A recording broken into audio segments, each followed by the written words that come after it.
Tai labas rytas bažnyčia, labas rytas, kurie žiūri transliaciją arba žiūrėsite dar. Tai iš tikrųjų tęsime Hebrajams laišką nagrinėjimą ir ką Dievo žodis kalba mums per šitą laišką. Iš tikrųjų labai gražios 4 eilutės, kurias noriu jums perskaityti ir tikrai bus apie ką pagalvoti kiekvienam. Aš kai rašiausi, žinot, tikrai man pačiam buvo apie ką pagalvoti, permastyti savo dalykus tam tikrus gyvenimo. Ir tiesiog paskaitysiu ir mes pasižiūrėsim. Taigi, Hebrajams laiškas, 2 skyrius, 1-4 eilutės. Todėl turime būti labai dėmesingi tam, ką girdėjome, kad nepraplauktume pro šalį. Nes jei per angelus paskelbtas žodis turėjo galią ir kiekvienas nusižengimas bei neklusnumas susilaukdavo teisėto atlygio, tai kaipgi pabėgsime mes, nepaistami tokio dydžio išgelbėjimo. Jis prasidėjęs viešpaties skelbimu buvo mums patvirtintas tų, kurie jį girdėjo. Dievui liudijant ženklais ir stebuklais, visokiais galingais darbais ir šventosios dvasios dovanomis, paskirstytomis jo valia. Tai Dievo žodis. Amen. Pamokslą pavadinau Nepraplaukime pro šalį. Kitas dar buvo pavadinimas, kurį galvojau, išganymo nepaisimo tragedija. Tai čia tikrai kalba apie tai, kad pakalbėsime apie tai, iš tikrųjų, kaip žmonės nepaiso Dievo žodžio, kaip jie gyvena ir nesirūpina savo sielą iš tikrųjų, nes visas tas mūsų gyvenimas, žinot, mes vienas kitam dažnai labai linkim gerų dalykų ir viskas čia yra tvarkoje, ne, kad sektųsi, sveikata būtų, darbas ir taip toliau. Bet mirties akivaizdu, mes susimąstom visiškai ne apie tuos dalykus, mes mąstome apie kitus dalykus, apie sielą, apie amžinybę, kas manęs laukia ir taip toliau. Ir kaip mes ir kalbėjom praeitus kartus, kad laiškas Hebrajams yra parašytas Hebrajams. Laiškas Hebrajams yra parašytas žydams. Ir tokia biški, prieš tai, kai eisime tas 4 eilutes, keletą tokių minčių. Žinot, viena iš pagrindinių minčių yra ta, kad mes kartais galvojam, ir aš kartais galvoju, kad žmonės priešinasi Evangelijai, žodžiu, žmonės jie kažkaip keikia Dievą ir taip toliau, bet šiuo laiku galima pastebėti kitą visiškai tendenciją, kad sako, tiesiog vienas autorius rašo taip, sako, pragare, sako, bus pilna žmonių, kurie niekada aktyviai nesipriešino Jėzui Kristui, o tiesiog ignoravo Evangeliją. Va žinot, taip yra gyvenime, ne? Mes gyvenam dabar tokiam pasaulyje, kur yra pilna informacijos, labai daug tų šaltinių tu gali skaityti, žodžiu, tu gali būti užsiėmęs nuo ryto iki vakaro, 24 valandas per parą. Ir pirmos 4 eilutės būtent kalba apie tokius žmonės, kurie ignoruoja Evangeliją, kurie ignoruoja Dievo žodį.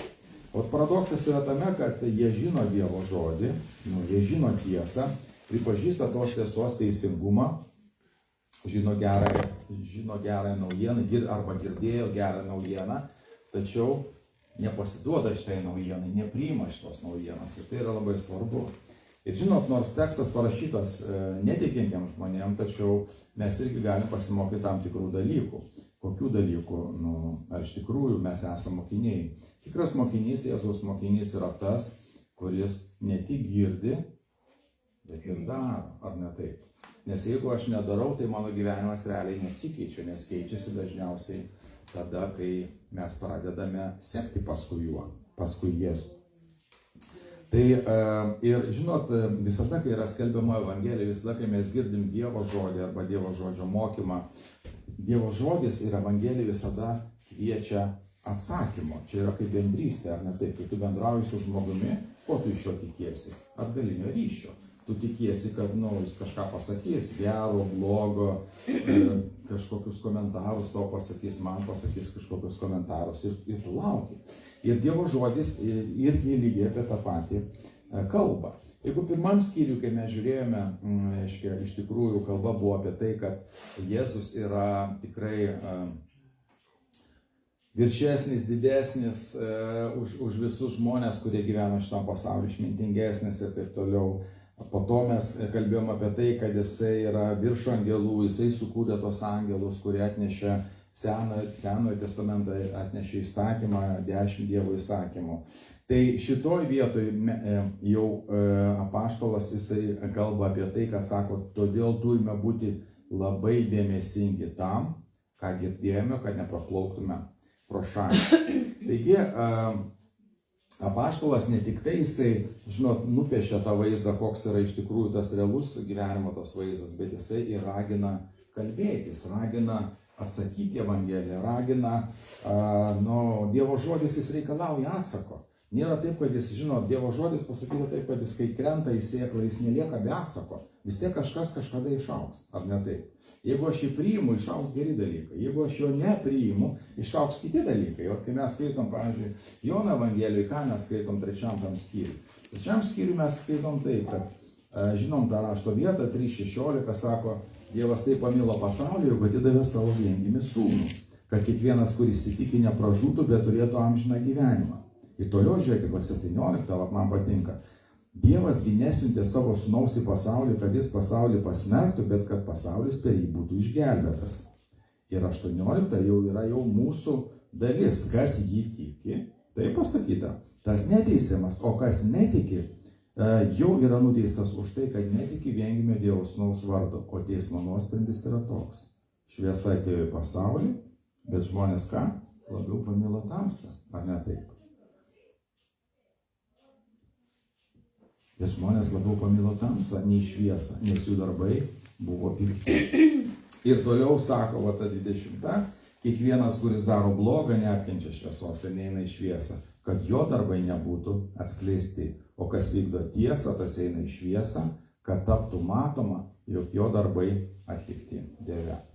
Taigi šitas laiškas ir antras skyrius, kurį mes pradėjom nagrinėti, iš tikrųjų kalba netikintiems žmonėms, tiem, kurie nėra girdėję Evangelijos. Kokia buvo Pauliaus nuostata? Paulius 9 skyriuje Romiečiams 1-3 eilutėje sako tokius žodžius. Aš kalbu tiesą Kristuje, nemeluoju, ir mano sąžinė liudija man šventojoje dvasioje, kad jaučiu didelį liūdesį ir nuolatinį sielvartą širdyje. O norėčiau pats būti prakeiktas ir atskirtas nuo Jėzaus Kristaus dėl savo brolių, tautiečių pagal kūną. Taigi Paulius, mes žinom, jis labai troško, kad žmonės įsigelbėtų, o ypač jo tautiečiai. Kodėl? Todėl, kad jie buvo išrinktoji tauta, jie buvo tie, kuriems buvo paskelbtas Dievo žodis. Ir paradoksas tame, kad ne vieną kartą turbūt gal paminėsiu šitą tiesą, kad žmonės galbūt aktyviai nesipriešina Evangelijai, bet jie plaukia pasroviui. Jie gyvena savo malonumui.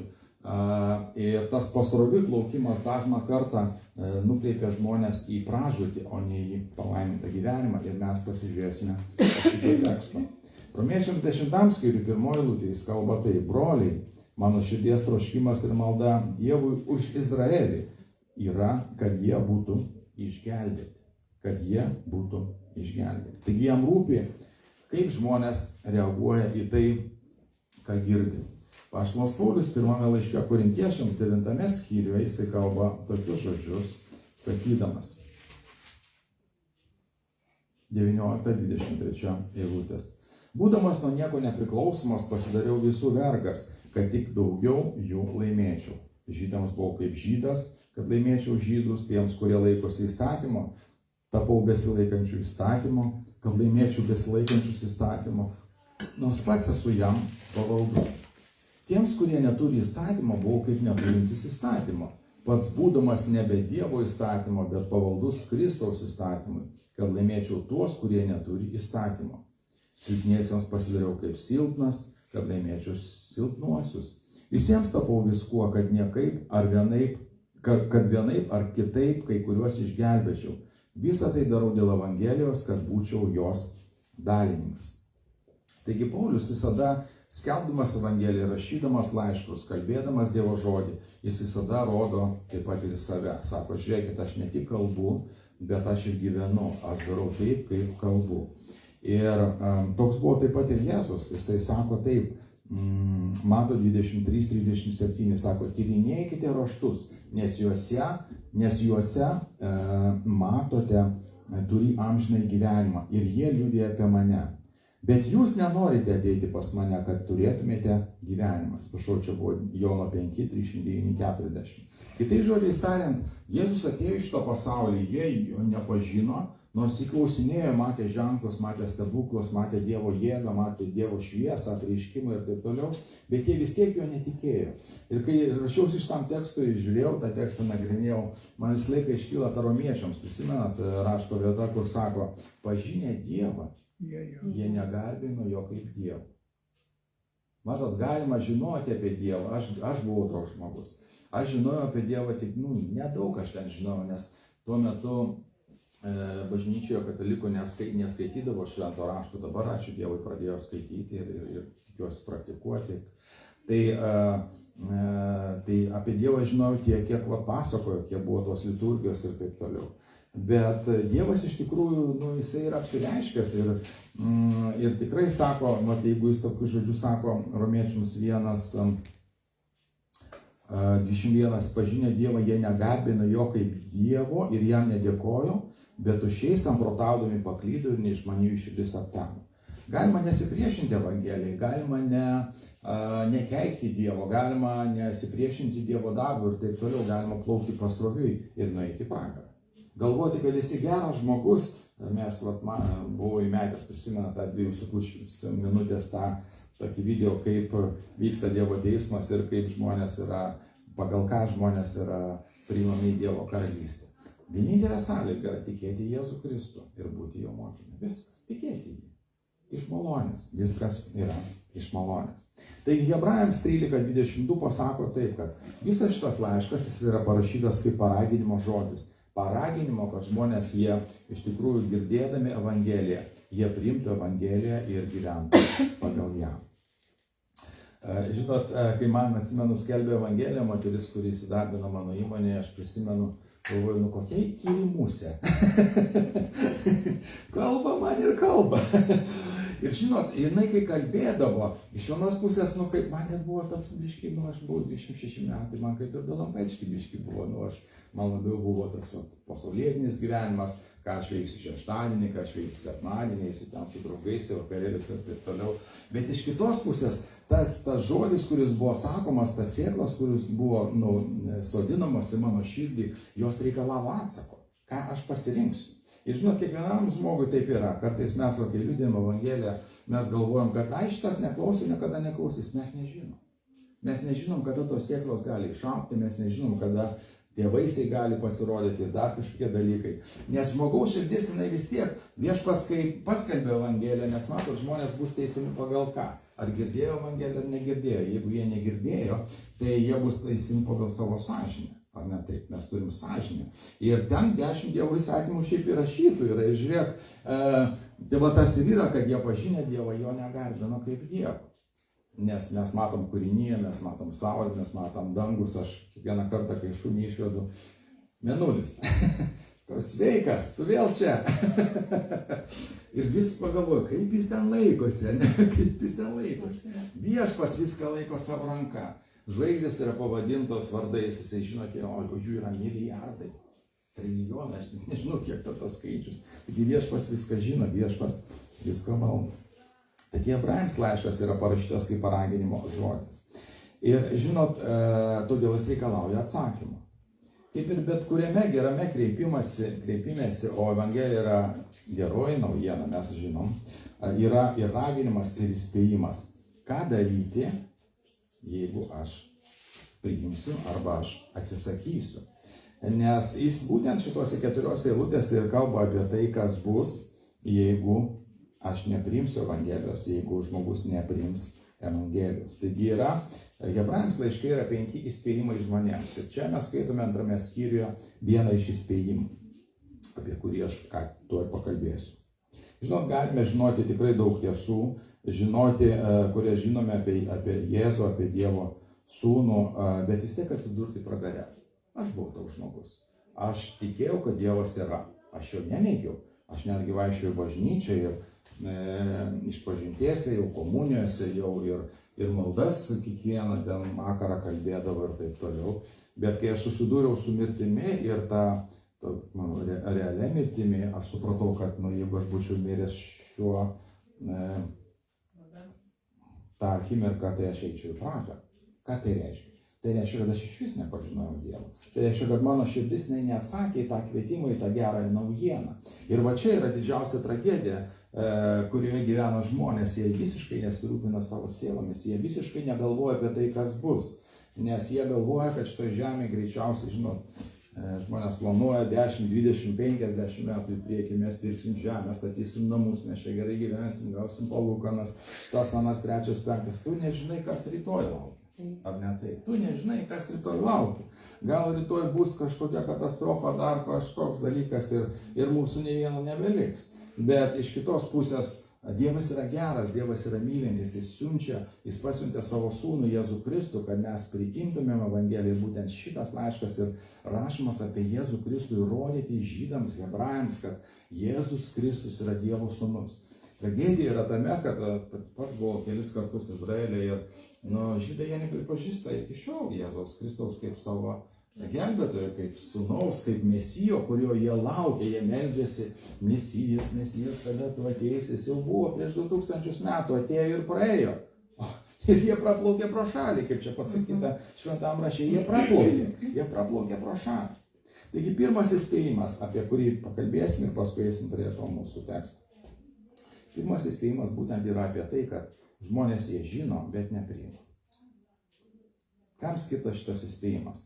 Krikščionims tikrai neskirtas, todėl kad krikščionis jau girdėjo Evangeliją. Jeigu jis yra tikras krikščionis, jis jau priėmė Kristų į savo gyvenimą, ar ne taip? Jisai gali apleisti mokinystę, jis gali praplaukti pro šalį savo augime, savo dvasiniam pažinime Dievo ir taip toliau, bet išgelbėjimo jis negali prarasti. Šis įspėjimas taip pat netaikomas tiems, kurie niekada negirdėjo Evangelijos, nes jie negali apleisti to, ko jie nežino, ar ne taip? Jie negali apleisti to, ko jie nežino. Dabar kam jis skirtas? Jis skirtas nekrikščionims, ypač žydams, kurie intelektualiai arba, protu, jie supranta Evangeliją, bet jos nepriima. Vat būtent šitas laiškas tam ir parašytas. Dabar yra ten toks žodis vienas, todėl turime būti labai dėmesingi tam, ką girdėjome, kad nepraplauktume pro šalį.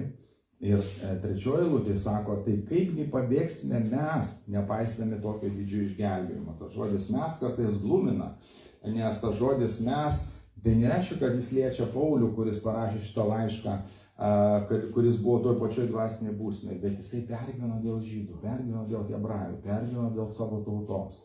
Ir vat klausimas mums kaip tikintiems žmonėms, ar aš iš tikrųjų pergyvenu dėl savo artimųjų, kad jie eis į pragarą, jeigu jie netikintis yra. Ar iš tikrųjų aš pergyvenu dėl lietuvių tautos, ar aš iš tikrųjų pergyvenu dėl šalia esančių žmonių.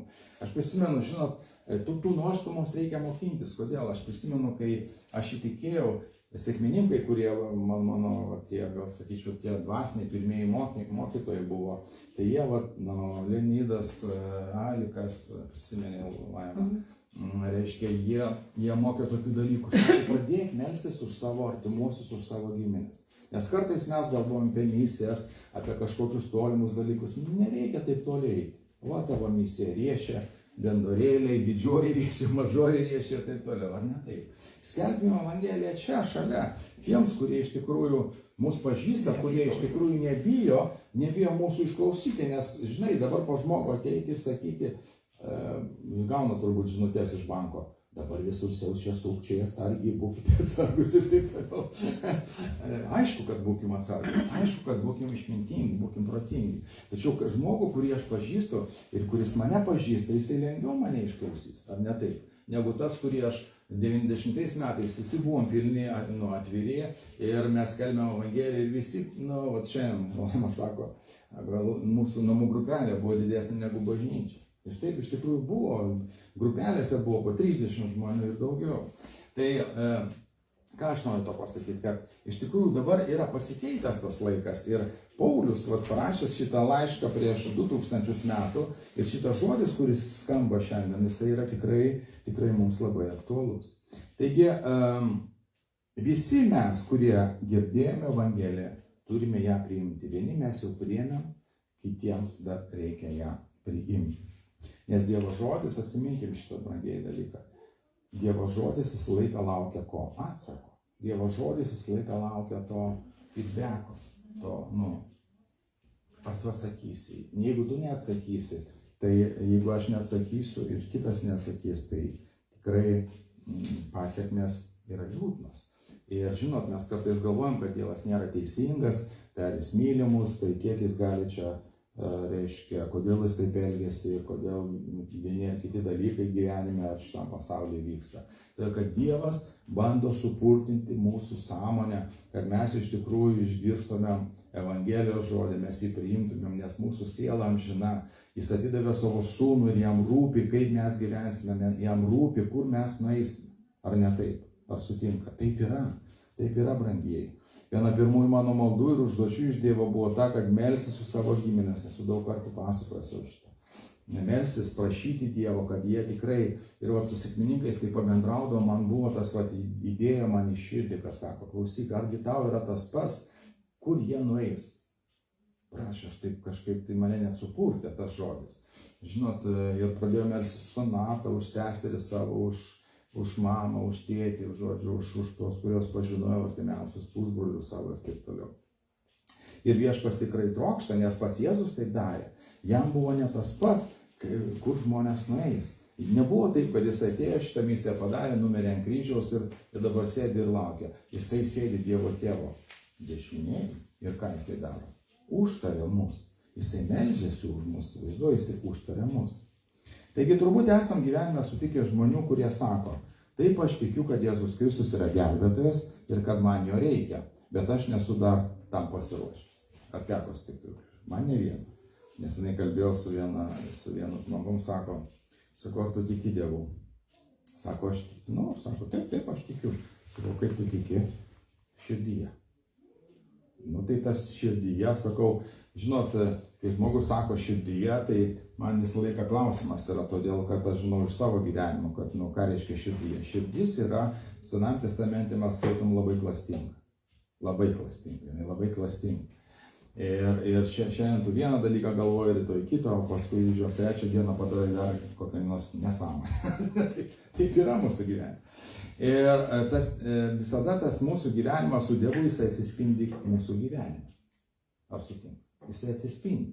Žinot, sako, aš gyvenu, aš myliu Dievą, aš gyvenu su Kristumi, aš tikrai jį gerbiu ir taip toliau, bet žmogus eina paleistuvauja, vagia, meluoja, apkalbinėja, dar kažkokius kitus dalykus daro ir jis galvoja, kad jis yra šventas, kad su juo viskas yra gerai. Ir va čia yra ta tragedija, sako, pragare bus pilna žmonių, kurie niekada aktyviai nesipriešino Jėzui Kristui, o tiesiog ignoravo Evangeliją. Ir būtent šitos 4 eilutės yra apie tai. Amen? Toliau, žiūrėkime. Tokie žmonės žino tiesą, kad tai tiesa ir kad jiems to reikia, bet jie nėra pasiruošę atsiduoti Jėzui Kristui kaip savo gelbėtojui ir priimti jį asmeniškai. Jie žino daug, bet jie nėra atsidavę Dievui. Jie yra kaip tas žmogus, kuris tiki, kad gelbėjimo valtis jį nuneš, bet niekada į ją neįlipa. O žmonės, pastebėjot upę, mes plaukime, Vaidanė. Tai tu gali ir kluoti, ir tu plauki greičiau, o tu gali pastoviai plaukti. Ir kas tada būna tave įvien? Kitą krantą. Tave neša. Ir klausimas yra toks, pavyzdžiui, sakysim, mes plaukdavom kai kuriuose žygiuose iki tam tikros užtvankos, nes jeigu, pavyzdžiui, būdavo užtvanka, tu negali praplaukti arba tu nukrisi tiesiog, ar ne taip. Tai tas paslaugų plaukimas yra blogas tame, kad jeigu tu nereguliuosi savo plaukimo ir taip toliau, tu gali pražūti. O kai tu priimi Dievo žodį, kai tu priimi tas tiesas, kurias Viešpats kalba ir nori kalba per savo Evangeliją, kalba per savo žodį, tu sustoji savo valtyje ir, tu matai užtvanką, viskas, ten negalima plaukti, ten yra praraja, ar ne, tu persineši, mums vieną kartą būdavo taip, kad reikia persinešti valtis ir tu vėl toliau gali plaukti. Yra visokiausių tų kliūčių.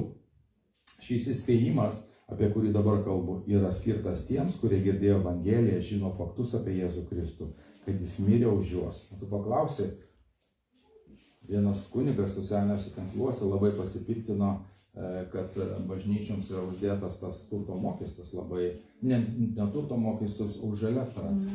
Mokestis, kurį irgi mes mokam, man tai, fiziniai asmenys jie nemoka, o bažnyčios jos prilyginamas komerciniams objektams ir jos moka nemažus tos mokesčius. Tai dabar ir jis pasipiktinęs rašo, sako, žinot, sako, koks yra dalykas, sako, kad pats tas požiūris, valstybės požiūris ir mūsų požiūris, koks yra aplamai į tą vertybių sistemą ir į mūsų sielų išganimą. Jis yra toks plaukti pastoviai. Aš susimsiu tada, kai bus man blogai, arba kai vienas brolis sako, jisai iš pradžių tarnavo viešpačiui ir taip toliau, po to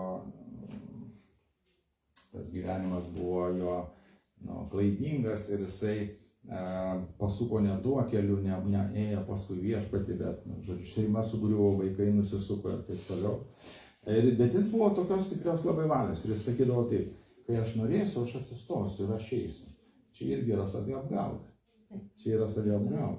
Nes kuo toliau tu taip elgiesi, nepaklusdamas Evangelijai, nepaklusdamas Dievo žodžiui, tu tiesiog nebeturėsi daugiau jėgų.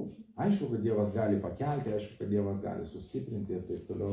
Ir žmonės stebėsi, kad paliekamos yra bažnyčios, žmonės nenori tarnauti, nenori, man tai iš vis yra, kaip sakyti, aš tai iš vis esu šokiruotas tokio požiūrio ir apie jį mes pakalbėsim, kad žmonės jie pažįsta Dievą, bet nenori jam tarnauti.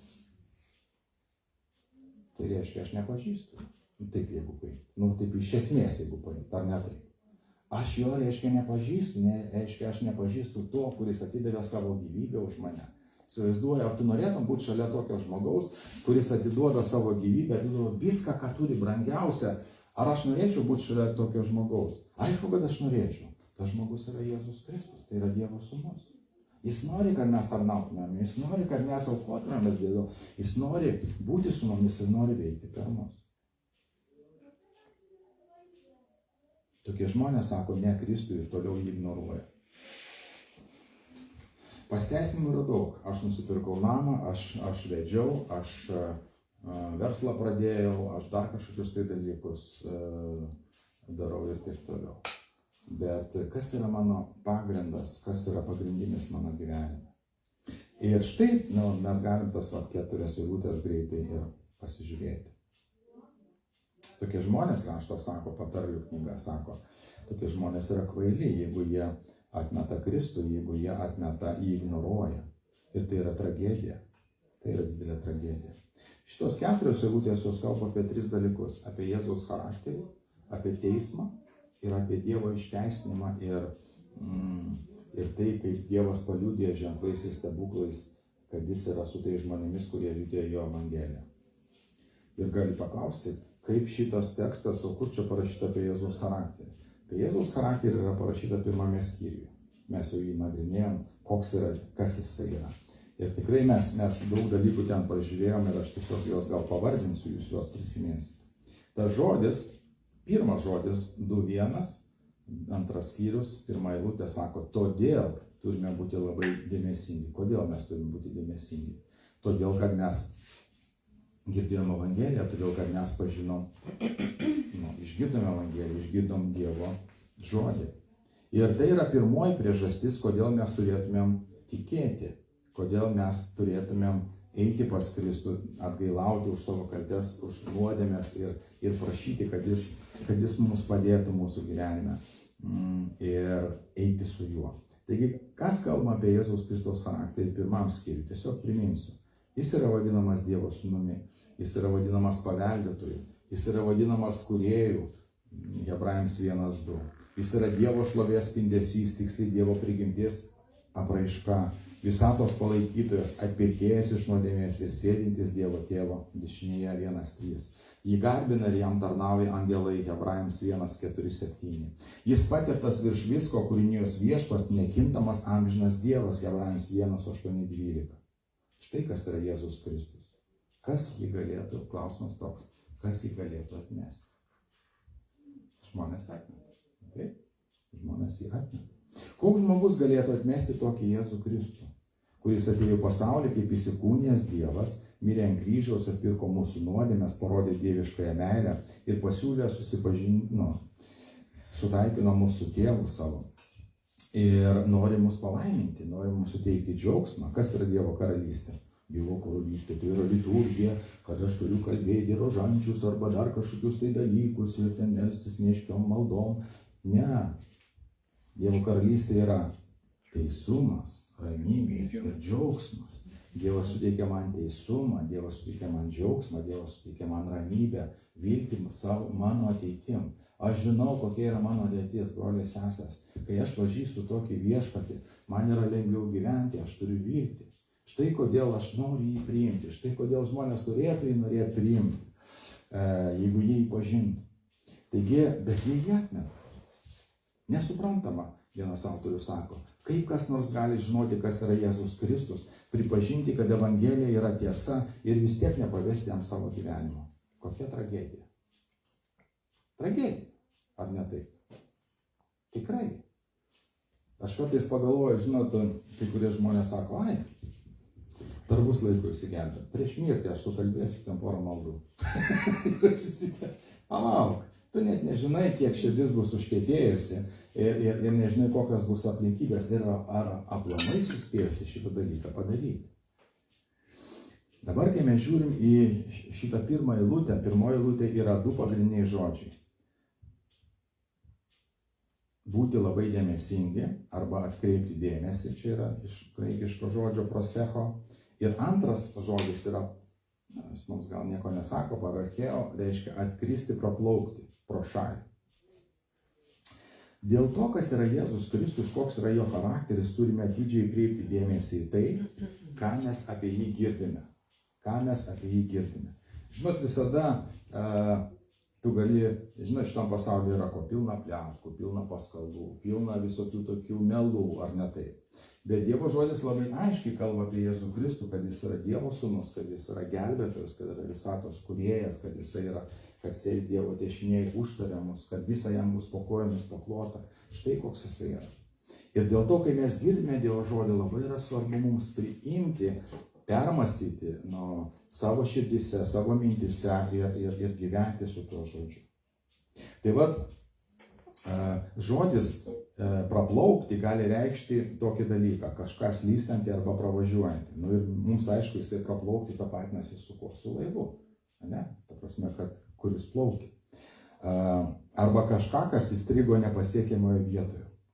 Taip pat jisai gali reikšti iš to žodis praplaukti kažką nerūpestingai paleistą. O žiūrėk, tau pasiūlo gerą dalyką kažkokią, sakysim, gyvenime iš tų paprastų dalykų, ne?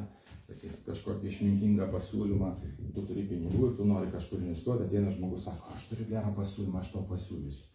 Jis pasiūlo, tu permąstai, nepasitikiu, netikiu. Paskui praeina kokie 3 mėnesiai, tas žmogus pasakė kitus prisiviliojus investuotojus arba ten pasiūlės kitiems, kuriems gerai sekėsi ir tu galvoji, koks aš kvailas buvau. Mes dažniausiai būnam išmintingi, kada praeina tam tikri dalykai. Tokie mes visi eruditai, tokie visi suprantantis. Aš taip tikrai reikėjo tai pasielgti. Ir klausiu, kodėl aš nepasielgiu, kodėl kitas nepasielgia. Ir tai turime atkreipti dėmesį, ypatingą dėmesį tai, ką girdime, kad gyvenimo laivas, būtent hebrajams apaštalas taip ir sako, nepraplauktų pro ką. Kur laivai plaukia? Į uostus plaukia. Kur laivas plaukia? Aš įdėjau į tą mūsų į Facebooką, į Instagramą, įdėjau tą švyturę, ir tos bangos, matėt turbūt, kas matė. Ką tai reiškia? Kad laivai visą laiką plaukia į tam tikrą uostą. Švyturys yra tam, kad laivas turėtų orientaciją, kad jis matytų, kur jis plaukia, nes gyvūna štormai. Mes buvom Portugalijos žmona nesnai, tai ten yra tokia vieta, kur bangos yra 35 metrų aukščio, ar gali įsivaizduoti. Banglentininkų rojus ten yra ir ten bangos pakyla iki 35 net metrų. Jie gaudo tas bangas, taip įsivaizduoju. Leonidas, dar prisimenė, gyvas kai buvo, jis žvejų laive dirbo, tai jis sakė, sako, šiaip aš drąsus žmogus, nebijau ten sunkumo, ten kažkokių tai kliūčių, bet jis dabar pas viešpatį yra, bet sako, Nu, žinai, kai užėjo toks štormas ir kai kokių 5-6 metrų banga ant mane, sako, jo, tai aš jau klupojau ant kelių į laivo šitą, ten tie trosai yra įsikibęs ir viešpatie padėk, kad aš esu nusidėjęs, nors ten tikintis daug metų buvo. Tai va, tai laivai plaukia į tam tikrą vietą. Ir va, kai Evangelija yra skelbiama, jinai skelbiama apie tai, kas tavęs laukia. Ir kalba, va čia va šitas žodis, sako, būkime dėmesingi tam, ką girdėjome. Žiūrėkit, būkime dėmesingi tam, ką girdėjome. Tai parašyta, ką girdėjome. Tai yra, kitais žodžiais sakant, Evangelija mums buvo paskelbta, mums Dievo žodis buvo paskelbtas, žmonėms buvo Dievo žodis paskelbtas, kad nepraplauktume pro šalį. Kitais žodžiais tariant, kai žmogus jis leidžiasi pasroviui, nu tu įsivaizduok, tu atsėdi pasroviui ir plauki. Nu, upė tai upė, tai ten vaga yra, o tokiam vandenyne, įsivaizduoji, banga užėjo, tave nunešė visai kitą pusę. Ir žmogus jisai praplaukė šitą išganimo uostą, šitą amžiną gyvenimą, jis praplaukė Dievo karalystę ir jisai dreifuoja pasroviui. Dauguma žmonių neplaukia į pragarą tiesiog ir sąmoningai. Jie ten atsiduria dreifuodami pasroviui. Šitas man labai patiko. Dreifuodami. O jie sako, ai, nu aš gyvenu, yra tų rūpesčių, taip. Visi mes turim tų rūpesčių, tų įsipareigojimų, mes turime gyvenimus, savo vaikus, mokslus, darbus, įsipareigojimus ir taip toliau ir taip toliau. Bet svarbiausias mūsų rūpestis yra atplaukti į tą uostą. Atplaukti į viešpaties uostą, būti ten, kur viešpats šviečia. O tas švyturys, jisai simbolizuoja Dievo šviesą, Evangeliją. Jis šviečia tamsoje. Žiūrėkit, kada jisai dieną nešviečia, jisai šviečia naktį, jisai šviečia tamsoje. O šitas gyvenimas, šitas pasaulis, jis paskendė šiaip tamsoje. Ir mums reikalingas švyturys, kuris apšviestų kelią, žmonėms reikalingas švyturys. Ir Dievas duoda šitą švyturį. Jisai, Hebrajams jisai sako, klausykit, sako, būkim dėmesingi, ką girdėjom, kad nepraplauktumėm pro šalį. Dauguma žmonių šiandien sąmoningai nenusisuka nuo Dievo ir jo nekeikia. Jie tiesiog lėtai praplaukia pro išganimo uostą ir juda link amžinosios pažinties. Taip yra. Sako, aš Dievo tikiu. Ar ne taip? Aš Dievo tikiu. Aš esu tikintis. O kaip tavo tikėjimas pasireiškia, tai mes pakalbėsime. Dabar, kai mes kalbam, žiūrėkit, apie nepraplauktume pro šalį, čia vaizduojamas neišmanantis ar maištingas jūreivis, kuris ar kapitonas, kuris tą laivą vairuoja, bet nerūpestingas jūreivis. Šitas pasaulis yra pilnas nerūpestingų žmonių. Jie nesirūpina savo sielą, ar ne taip? Taip yra. Todėl turime, žodis labai aiškiai sako, turime būti atsargus, kad staiga ir netyčia nesuvoktume, jog amžiams praplaukėme pro gelbėjimo uostą. Žodis niekada mūsų neaplenkė. Žodis tam ir yra skirtas, o taip mums atrodo. Pasakiau žodį, ai, viena ausį išėjo, įėjo, kita ausį išėjo, nieko jam ten neįdomu. Nieko panašaus, tas žodis lieka. Ir žiūrėk, tam tikrų metų jisai yra pakeliamas Dievo šventosios dvasios. Ir žmogų kaltina. Ir žmogų kaltina, sako, tu turi pasirinkti. Pavojus tas, kad mes, kad žmonės jie to žodžio vengia. O paradoksas tame, kad tas uostas, į kurį tas laivas, sielos laivas plaukia ir viešpats, į kurį veda savo žodžiu per išgelbėjimo Evangeliją, per Dievo Evangeliją, uostas yra visiškai saugus. Nes mūsų Dievas niekada nesikeičia. Jis vakar, šiandien ir per amžius yra tas pats. Amen. Amen. Taip yra. Taigi, kai rašė šitą laišką, apaštalas jisai žinojo, kad daugybė žydų jau buvo girdėję Evangeliją, nes matote, Evangelija plito kaip, iš pradžių buvo žodis, nes visi šitie laiškai parašyti šiek tiek vėliau ir jis atspausinti dar vėliau yra, taip? Tai iš pradžių buvo žodis, buvo kalbama žodis. Ir kai kurie žydai, jie girdėdami, mes kai skaitom apaštalų darbus, ką mes ten skaitom, kad daugelis žydų jie susižavėję buvo iš pradžių, ar ne tave paliečia, tave liečia, bet ką mes toliau skaitom, dauguma nepriima. Jėzus sakė tokius žodžius į Luko 9:44. Gerai įsidėmėkite šios žodžius. Gerai įsidėmėkite tai, ką jūs girdite. Neužtenka tiesiog išgirsti, tai tik pradžia. Patarlės 4:20-22 sako, mano sūnau, įsiklausyk į mano žodžius ir palenk savo ausį į mano žodžius. Tai neatsitraukia jie nuo tavo akių, laikyk juos savo širdyje, nes tai kas yra gyvybė tiems, kurie juos randa. Ir sveikata visam jų kūnui. Kai girdim Dievo žodžių, priimkim jį, nepraplaukim pro šalį. Jeigu jūs šiandien klausote, gal pirmą kartą jūs manote, kad esate tikintis, tai aš jums noriu pasakyti, kad priimk žodį. Išklausai jį, bet priimk, ateik į bažnyčią. Bažnyčia yra kaip ta švyturys šitoj žemėje, kuri šviečia tiems laivams, kurie plaukia. Bažnyčia yra Dievo institucija, kad per ją Dievas galėtų daryti savo darbus čia. Ne pavieniai krikščionys, taip mes esam kūno nariai, bet bažnyčia yra pagrindinis dalykas šitoj žemėje.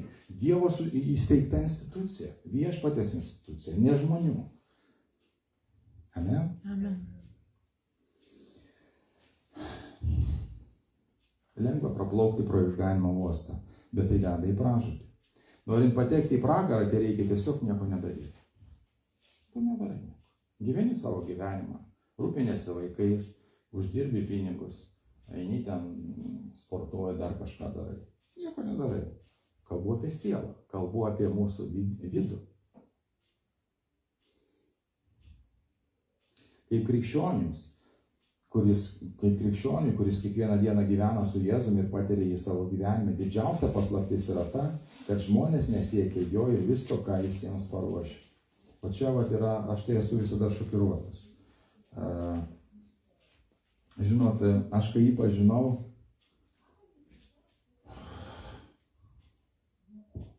aš labai norėjau jam tarnauti iš karto. Nežinau. Kai tu pažįsti tokį asmenį, kaip tu gali nenorėti su juo būti. Jeigu jūs šiandien žiūrite ir nepažįstate šitos, arba sakote, kad pažįstate, bet nenorite su juo būti, jūs nepažįstate jo tiesiog. Nes tas, kas pažįsta, jis nori su juo būti, jis nori jam tarnauti, jis nori eiti paskui jį, jis nori aukotis, jam iš vis nėra jokio, jis nesipiktina, kai kalbam apie pinigus, kai kalbam apie kryžių, jis nesipiktina, todėl kad jis mato tą, kuris jį išgelbėjo. Jis mato tą, kuris numirė už jį. Du klausimai. Pirmas. Kiek žmonių mano, kad jų geri darbai, nuopelnai ir religingumas veda juos į pragarą? Ot kiek? Ot klausimas toks. Nei vienas. Nei vienas, teisingai vėliau. Kitas klausimas. Kiek žmonių mano, kad jų geri darbai, nuopelnai ir religinis įsipareigojimas veda juos žingsnis po žingsnio link Dievo, nors iš tikrųjų jie tolsta nuo jo greičiau, nei įtarimai juda jo link. Mat yra skirtumas. Taip. Vieną dieną jie atsibus ir supras, kad visą šį laiką jie neteisinga kryptim. Tragedija. Tragedija, visiška tragedija. Aš nesakau, kad mes čia tokie idealūs ir taip toliau. Bet aš noriu jį pažinti. Aš noriu būti su juo, aš noriu gyventi su juo. Žmogus niekada neturėtų tenkintis religiniais jausmais. Lankyti bažnyčią, tuokti su krikščioniu, dalyvauti bažnyčios veikloje. Jeigu tu nepažįsti asmeniškai Jėzaus Kristaus kaip savo gelbėtojo, aš buvau toksai žmogus, aš vaikščiau, kad savo sąžinę nuraminti. Ir ką? Ir kai papuoliau į tą didelę avariją, kai susidūriau tiesioginę prasme su mirtimi 26 metų vaikinui. Aš įsigandau, todėl kad supratau, kad realiai aš mirsiu ir eisiu į pragarą. Žinot, šitas gyvenimas, pagalvokime apie tos, kurie išėjo. Kur jie dabar yra visi? Klausimas. Jeigu jie pažinojo Kristų, jie yra su Kristumi, o jeigu ne, jie yra amžinose kančiose. Mes niekada nelinkim tų dalykų. Bet žmonės jie nepriima Evangeliją. Ir tai yra jų tragedija, jų. Antras dalykas. Antra, trečia eilutės. Nes jei per angelus paskelbtas žodis turėjo galią ir kiekvienas nusižengimas bei neklusnumas susilaukdavo teisėto atlygio, tai kaipgi pabėgsime mes, nepaisydami tokio didžio išgelbėjimo. Jis prasidėjęs viešpaties skelbimu buvo mums patvirtintas tų, kurie jį girdėjo. Žiūrėkit. Per angelus buvo paskelbtas žodis ir jis turėjo galią. 10 Dievo įstatymas ir kiekvienas nusižengimas bei neklusnumas susilaukdavo teisėto atlygio. Labai įdomu, klausyti. Ta žodis jai, žiūrėkit, nes jai per angelus. Ta žodis jai reiškia neįvykdytą sąlygą, Tai yra įvykdyta sąlyga, o ne galimybė. Dažnai žmonės sako taip, girdžiu ir jūs turbūt girdite. Aš dar suspėsiu. Mano gyvenimas pasikeis, aš dar ateisiu pas Jėzų. Gal per Kalėdas, gal per Velykas. Aš dar ateisiu. Ir čia ne galimybė yra, brangus mano žmogau, kuris žiūri šiandien. Tai yra šansas, tai yra sąlyga. Tai yra sąlyga, jeigu tu ateisi pas Kristų, jis tave išgelbės, jeigu tu atiduosi jam savo širdį, jisai priims tave į savo karalystę, tu tapsi jo vaiku ir tau bus nebaisi amžinybė. Štai kodėl žmonės baliavoja, geria, daro, ką nori, nesiskaito su nieko, nes jie gyvena šitą gyvenimą, sako, vieną kartą mes gyvenam. Jie nieko nebijo, kaip tas teisėjas.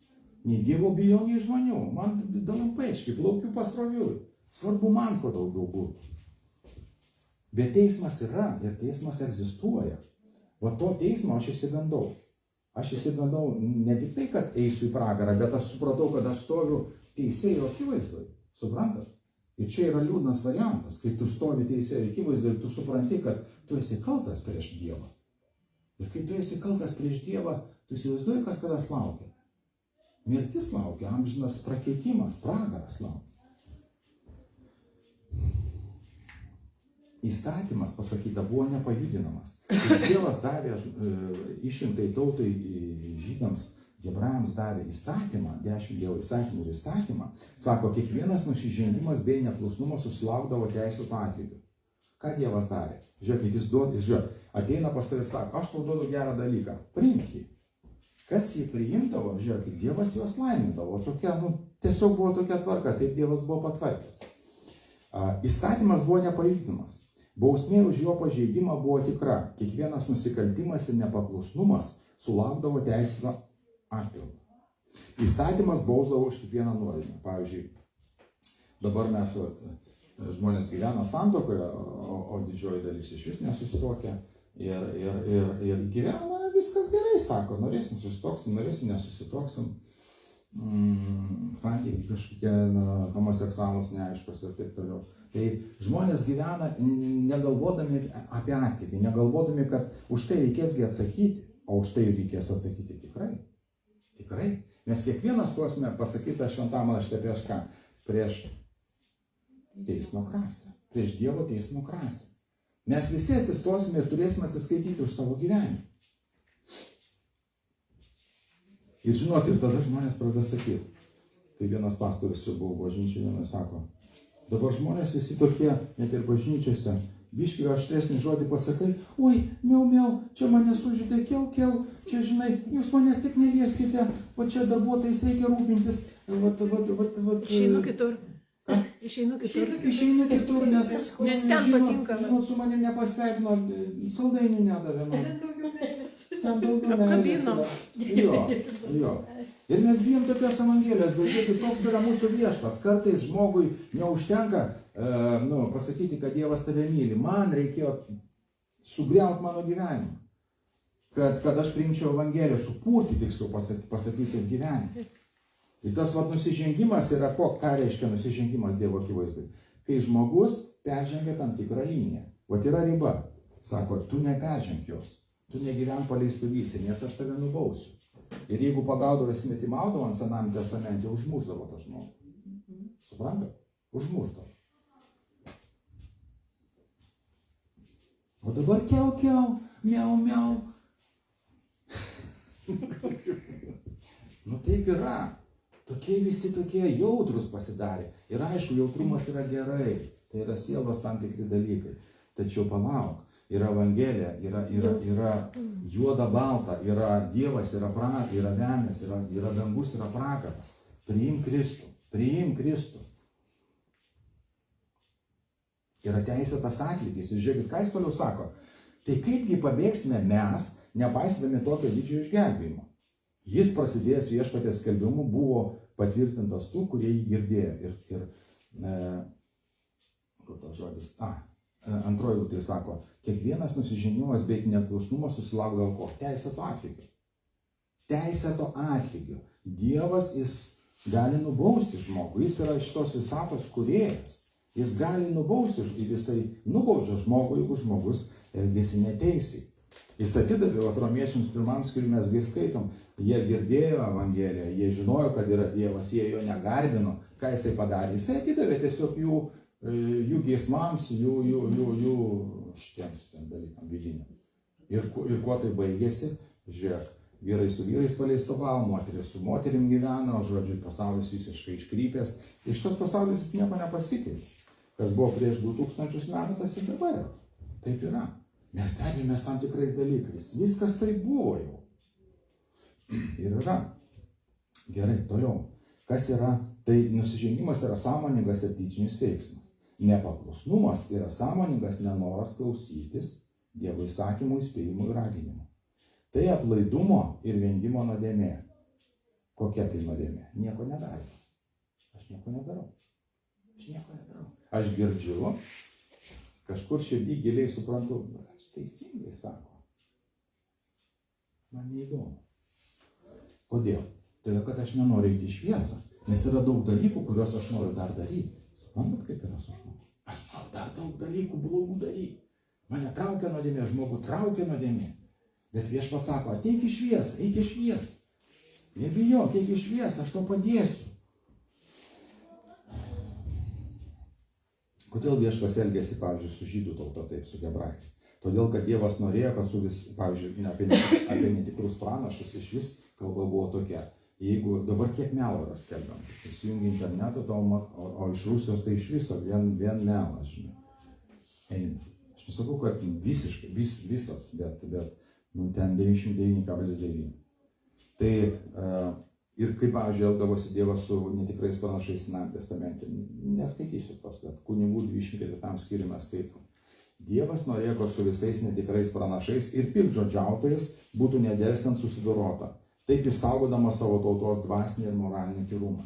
Dievas duoda žodį savo tautai, duoda įstatymą ir jisai trokšta, kad tie žmonės jie priimtų, bet visada yra senienė vizurota, ne, kaip sakau, visiškai atsiprašau, bet visada yra tie, kurie paklūsta, yra tie, kurie nepaklūsta.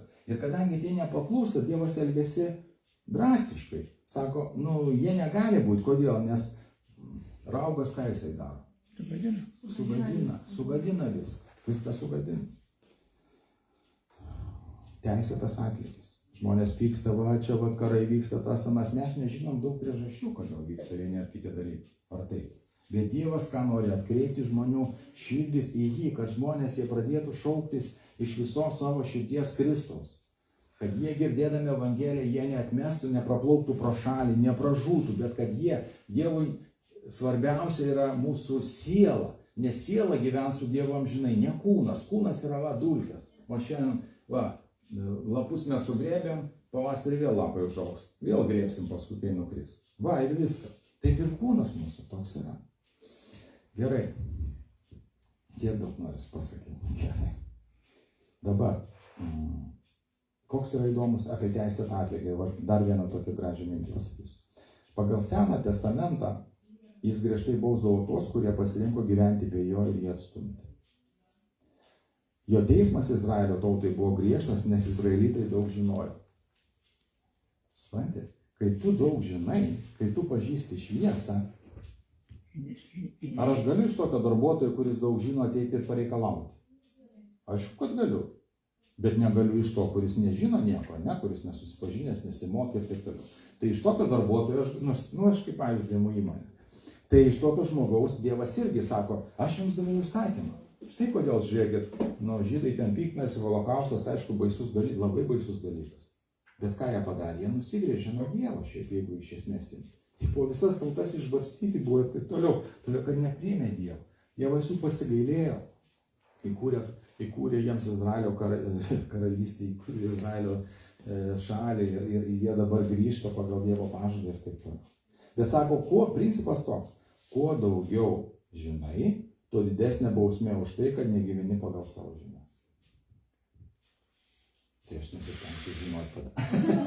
Ne, aš kaip tik noriu eiti šviesą, kad Dievas mane apšviestų. O čia tu daug pavyzdžių.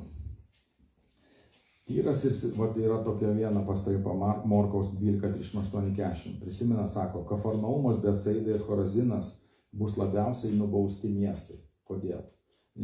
Sodoma ir Gomora mes žinom, kad jie ką simbolizuodavo? Amoralumą, ar ne? Ta prasme, kad jie buvo tokie, kai sako Sodoma, Gomora, tai iškart supranti, kad ten buvo gerumas, žodžiu, didžiausios nuodėmės.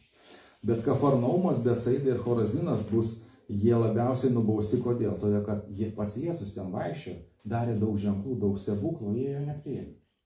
O žmonės sako dažnai, parodyk mums ženklą ir mes tikėsime. Rodyk tau nerodės. Rodyk tau nerodės. Ir klausimas, ar tikrai čia ženklas dar yra? Jo, tada sakys, ne, ar tikrai čia tu? Čia ne tas. Sako, šitas daro ženklus, nes demono apsėstas. Apie Jėzų prisimenu, taip sako. Taigi pragaras, brangiai, yra reali vieta. Viešpats kalba apie teismą ir jo žodžių prasmė paprasta. Kuo didesnė šviesa, tuo didesnė atsakomybė. Žydams, iš kodėl žydų taip reikalavimą, jie buvo išrinkta tauta. Jiems buvo žodis duotas. Įsivaizduoju. Gerai. Pasistengsiu. Dar paskutinę raštą šitą eilutę pažiūrėsiu. Žmogus, kuris žino, supranta ir tiki Evangeliją, bet nuo jos nusigręžia, bus nubaustas griežčiausia bausme. Kas šitą žodžiu. Hebrajams 10, 28, 29. Štai šių žodžių yra patvirtinimas. 10, 28, 29. Jei kas atmeta Mozės įstatymą, tas be jokio pasigailėjimo turi mirti. 2 ar 3 liudytojams paliudys. Tik pagalvokite, kokios dar sunkesnės bausmės nusipelnęs tas, kuris sutrypė Dievo sūnų, nešventu palaikė sandoros kraują, kurio buvo pašventintas ir įžeidė malonės dvasią. Juk pažįstame tą, kuris pasakė, mano kerštas aš atlyginsiu, sako viešpats. Ir vėl, viešpats teis savo tautą. Mes skaitom šventam rašte, kad Dievo teismas prasideda, brangiai, nuo ko?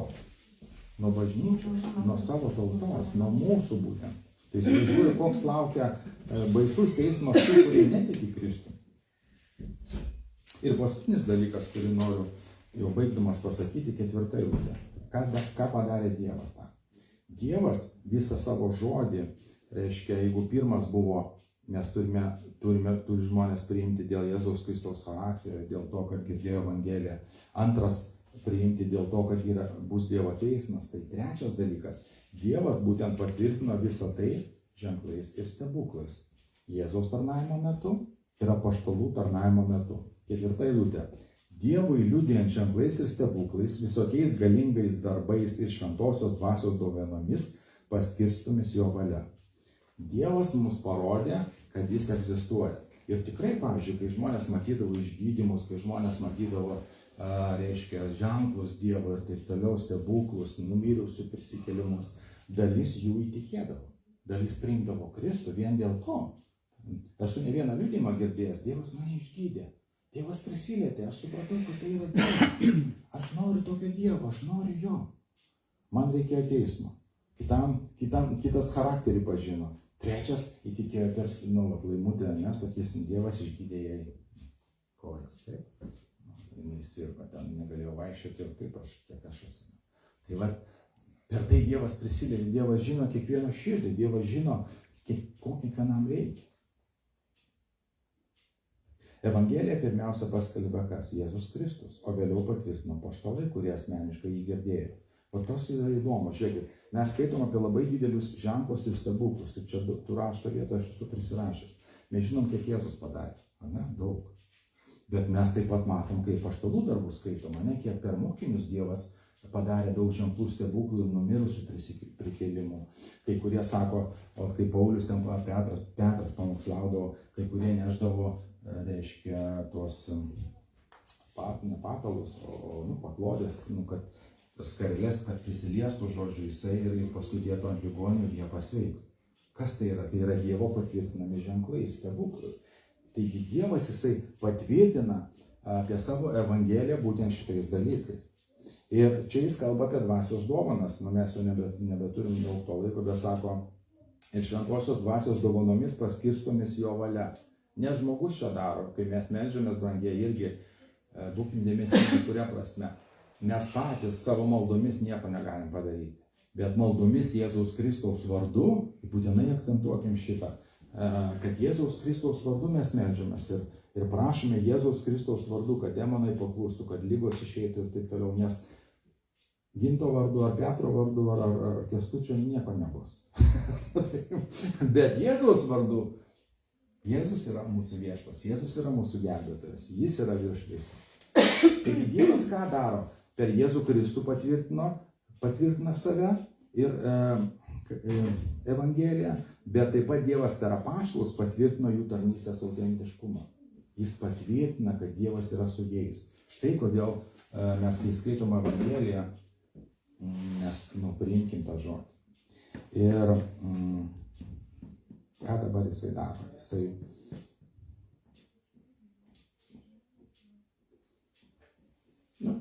gerai, baigiu. Trys pagrindinės priežastys, kodėl nereikėtų apleisti išganymo Evangelijos arba nereikėtų atsisakyti tai, ką žmogus girdi. Jėzaus Kristaus charakteris, skaityk šventą raštą, teismas, o jisai tikrai bus. Dievo teismas, turiu omeny. Ir Dievo patvirtinimas ženklais ir stebuklais. Dievas patvirtino Evangeliją ženklais ir stebuklais ir ypatingomis dvasinėmis dovanomis. Jeigu kalbėti apie dvasinės dovanas, tai apie jas galime mes skaityti korintiečiams ten laiške, bet romiečiams ne visos dvasinės dovanos šiandien veikia. Tam tikros dovanos, kurios buvo tuo metu, jos tikrai veikia ir Dievas tai patvirtino būtent per Kristaus tarnavimą, per apaštalų tarnavimą. Šiandien jisai mums yra palikęs ką? Visų pirma, rašytinį žodžio autoritetą. Jeigu aš skaitau jį, jeigu aš jo laikausi, aš gyvenu su juo, jis manyje gyvena, tai irgi vyksta, Dievas apdovanoja tom dovanom, kurios yra, pavyzdžiui, romiečiams 12:6 aprašytos, jūs galite pasiskaityti. Tikrai Dievas irgi patvirtina savo autentiškumą mūsų tarnavime, kad Evangelija yra gyva, kad Evangelija yra žinia išgelbėti kiekvienam, kuris tiki. Pirma žydui, graikui, riešiečiui, iš Gandorėlių, iš Vilniaus ir iš kitų. Amen. Taigi nepraleiskim Dievo malonės, nepraplaukim pro šalį. Jeigu girdim Dievo žodį, jeigu girdim, kad Dievas nori kažką man pasakyti, priimkime tai. Taip gali būti sunku, tai yra mūsų kryžius, brangiai, tai yra mūsų kryžius. Bet visada, žinot, kai sėjėjas jisai sėja, jam kartais gal ir gaila būna tos sėklos, norisi jam, man norisi kartais suvalgyti. Bet žinot, po to, kai išauga, pasėjai, ta sėkla numiršta, kažkas išauga, galvoju, koks aš buvau išmintingas, kad pasėkla. Pasėjau ir jinai davė savo vaisių. Taigi, Ačiū šventąjai dvasiai. nepraplaukim pro šalį, būkim dėmesingi tam, ką girdime. Būkime dėmesingi Evangelijai, kurią Viešpats užrašė per savo mokinius, per savo apaštalus. Dėkojame tau, Viešpatie, dėkojame tau Jėzaus Kristaus vardu už tą žodį, kurį skaitom Hebrajams laiške. Dieve, tikrai tu esi gyvas, tu esi viešpats, tu esi mylintis Dievas ir tu kvieti kiekvieną ateiti pas jį, kad jis nepražūtų, girdėdamas tavo Evangeliją. Jėzaus vardu.